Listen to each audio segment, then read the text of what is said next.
sustainable development, many argue there is often a tension between economic growth and environmental protection. How can we balance development with biodiversity conservation, particularly in developing countries like Bangladesh, African nations and other Latin American countries? Iveta Seidlova, would you please express your take on that?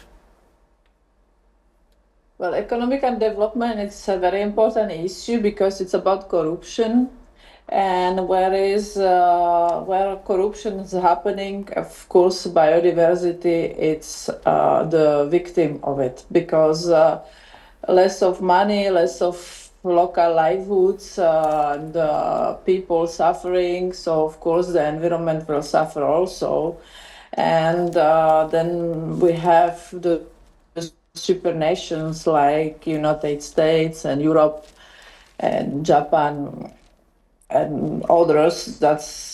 We are not many, and so the environment, of course, in these countries are kind of preserved. But when we're going outside, when the corruption is start to be very important, because of course it's suffering of lack of political issues and negotiation, and it's about diplomacy, and so the corruption of those countries is very important. And I guess today we, like humans and especially the supernation, shall not to think how to fix problem with the corrupt nation inside a country, but they're supposed to act and start to act outside the supernations to stop and to start to help the corruption becoming less and less and finding the solution. Yes. I saw that it's something about the G20, when their countries leaving, so maybe there can start to think about it,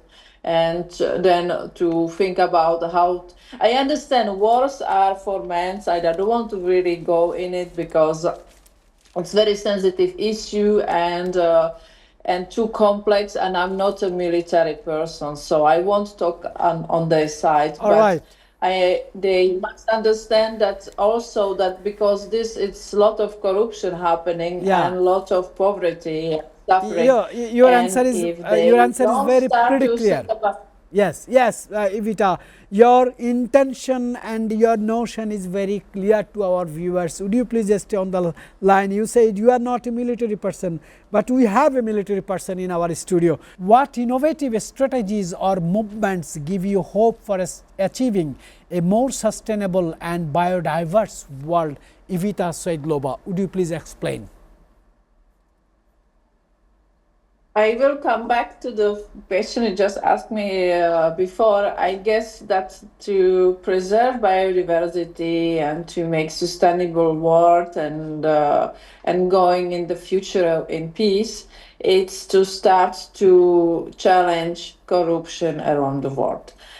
Because if we don't challenge the corruption, the wars will again lead, and economy will be unbalanced. A lot of migration will move from one side to another side, because there is part of the world where humanity can live kind of well, and in another part of world, and that's the biggest part of the world, the humanity is actually suffering and living in poverty, and the biodiversity is saying. But in that places, the biodiversity is very large, because you see that we have all these tropical forests, like in Indonesia, in Basan, Congo, Amazon. So the biodiversity is very large, and we are depending on it because it's actually the pulmons of the world, and without it, the planet will be very unbalanced. But we have to also know one thing. It's very important, what I will say, that the planet will always survive without the humanity, but we will not survive without the planet. All right. But the planet doesn't need it.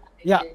Iveta Seidlova, I really appreciate from the top management of our television for your contribution. I wish all the best for your new all books, Dow Dragons, blending history, family heritage and symbolic storytelling.